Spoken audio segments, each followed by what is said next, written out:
Hello guys, welcome back to micro online service आस्टा। दोस्तों, आप सभी का बहुत बहुत स्वागत है। आज की इस वीडियो में हम बात करने वाले हैं अजीम प्रेमजी स्कॉलरशिप का नया रजिस्ट्रेशन और रिन्यूअल दोनों आप लोगों ने किया है। तो इसमें एक जानकारी मैं आपको बताना चाहूँगा। जो लास्ट ईयर जिन लोगों ने फॉर्म भरे थे और फॉर्म भरने के बाद में आपके डॉक्यूमेंट मिसिंग होने के कारण से, मिसमैच होने के कारण से फॉर्म रिजेक्ट हो गया। आज वही पूरी प्रक्रिया मैं आपको बताने वाला हूँ। तो यहाँ पर देखेंगे, अगर आप सुधार करना चाहते हैं तो आपको यहाँ पर रिन्यूअल वाले ऑप्शन को देख सकते हैं। 15 अक्टूबर लास्ट डेट है इसकी। अब इसको फॉर्म को करेंगे कैसे, उसकी पूरी प्रक्रिया आपको समझ लेना है। स्टेप बाय स्टेप पूरी जानकारी आपको विधिवत तरीके से बताऊंगा। अगर आप नया रजिस्ट्रेशन करना चाहते हैं तो नए रजिस्ट्रेशन की डेट भी इसमें दी गई है।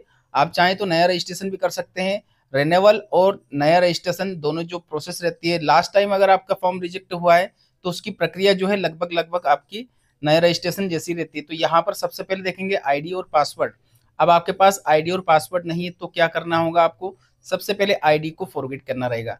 कैसे करेंगे आइए जानते हैं। जैसे हम यहाँ पर क्लिक किया, क्लिक करने के बाद में यहाँ पर देख सकते हैं आपके सामने फॉरवर्ड, रीसेट, पासवर्ड वगैरह सब कुछ। देखिए दोस्तों, सबसे पहले आपकी जो आईडी है उसे आपको रिकवर करना रहेगा। तो आईडी वाले ऑप्शन के ऊपर क्लिक करेंगे, कंटिन्यू करेंगे तो आपके जो यहाँ आधार कार्ड नंबर आपसे पूछा जाता है। जो आपने आधार कार्ड नंबर डाला था, आधार कार्ड नंबर डालेंगे, उसके बाद ओटीपी सेंड करेंगे। जो रजिस्टर्ड मोबाइल नंबर है उसी पर एक ओटीपी आपके पास जाएगा। जैसे आप उस ओटीपी को यहाँ पर सबमिट करते हैं तो सबमिट करने के बाद में देखिए जो आपका रजिस्टर्ड मोबाइल नंबर है उसी पर जाएगा। यहाँ पर आपके सामने एसएमएस के थ्रू आपकी जो आईडी है वो आपके मोबाइल में पहुंच जाएगी। अब बात करते हैं पासवर्ड की। पासवर्ड रिकवर करने के लिए क्या होगा, अब जो आईडी आपने रिकवर किया है पहले उस आईडी को यहाँ पर इंटर करना रहेगा।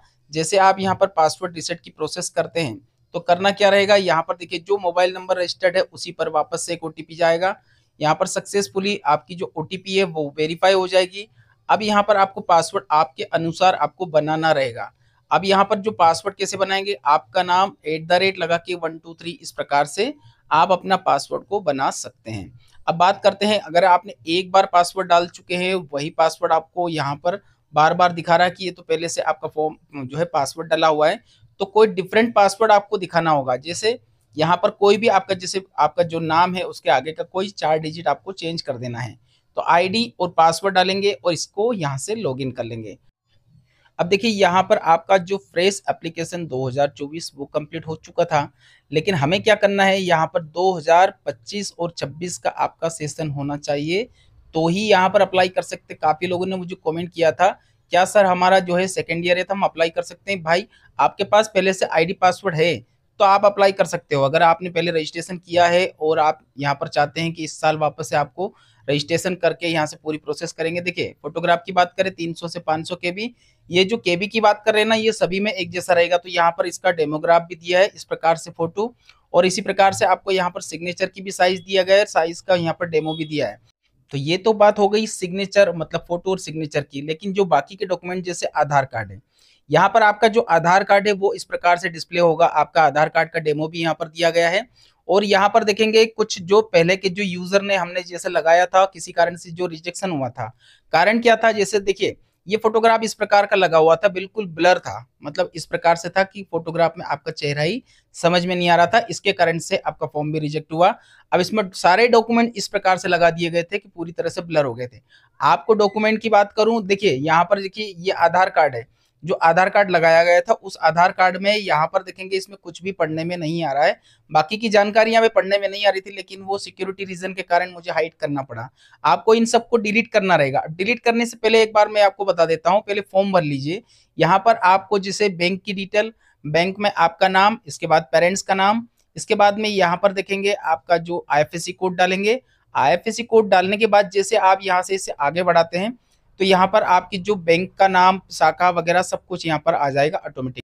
अब अपने बैंक पासबुक में से आपका अकाउंट नंबर दोनों जगह आपको यहाँ पर इंटर कर देना है, वेरीफाई कर लेना है। और इसके बाद में यहाँ पर देखेंगे इस प्रकार से आप व्यू कर पाएंगे।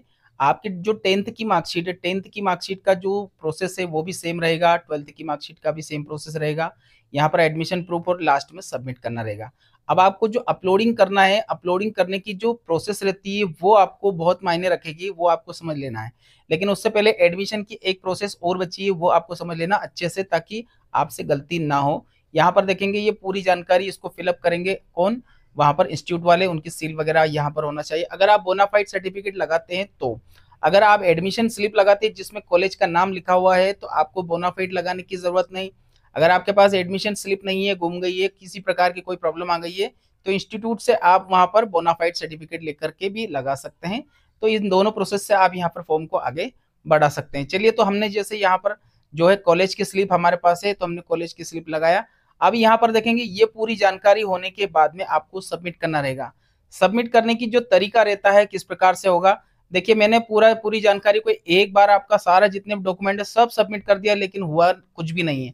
कैसे नहीं हुआ, देखिए मैंने पूरे डॉक्यूमेंट अपलोड कर दिए। अपलोड करने के बाद में क्या होता है, आपके साथ भी ऐसा ही होगा, वो आपको समझ लेना है। जैसे मैंने उसको कंप्लीट करने के बाद में यहाँ पर सबमिट करने जा रहा हूँ, तो सबमिट करने के बाद एक मैसेज मेरे सामने आएगा। क्या आएगा, वो मैसेज आपको भी समझ लेना है। मतलब इसमें है कि आपने जो जानकारियां लगाई कुछ भी आपका सेव नहीं हुआ। अब प्रॉपर तरीके से सेव कैसे करेंगे, यहाँ पर देखिए एक एक जानकारी को आपको यहाँ पर सेव करते जाना है। जैसे आपने बैंक पासबुक लगाया या फिर फोटोग्राफ, सिग्नेचर जो भी लगाया, नीचे एक सेव एंड नेक्स्ट वाला ऑप्शन रहता है। अब यहाँ पर जो ग्रीन वाली जानकारियां इस प्रकार से, ये जो रेड कलर हटने के बाद ग्रीन कलर हो जाना चाहिए सारे ऑप्शन के ऊपर, तो आपने जो जानकारी भरी वो कंप्लीट हो गई। और ऊपर देखेंगे जो प्रोसेस रहती है वो 100% होना चाहिए।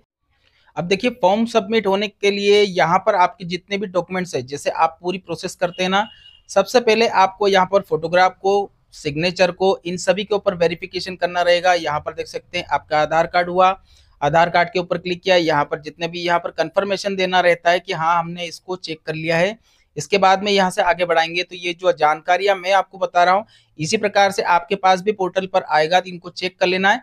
चेक करने के बाद देखेंगे एप्लीकेशन आपकी सक्सेसफुली सेव हो जाएगी। ये मैं उनका बता रहा हूँ जो 2024 में जिनको स्कॉलरशिप नहीं मिली थी, अब 2025 में उनका फॉर्म सबमिट भी हो गया है और शांति से, ठीक है। तो यहाँ पर 2024 में हमें स्कॉलरशिप नहीं मिली, 2025 में हमारे पास यहाँ है जो फॉर्म है उसमें कुछ गड़बड़ी अभी भी लगता हो आपको, तो आप सुधार सकते हैं। यहाँ पर आपके पास डाउनलोड एक्नॉलेजमेंट, इसके ऊपर क्लिक करेंगे तो आपकी जो स्लिप है वो इस प्रकार से आपके सामने आ जाएगी। इस स्लिप को निकाल करके एक बार अपने कॉलेज में जाकर जरूर जमा करें। तो आज के लिए दोस्तों इतना ही। वीडियो अच्छा लगे तो एक लाइक करके चैनल को सब्सक्राइब करें, वीडियो को लाइक करें। धन्यवाद आप सभी का वीडियो देखने के लिए। आपका दिन शुभ रहे। जय हिंद।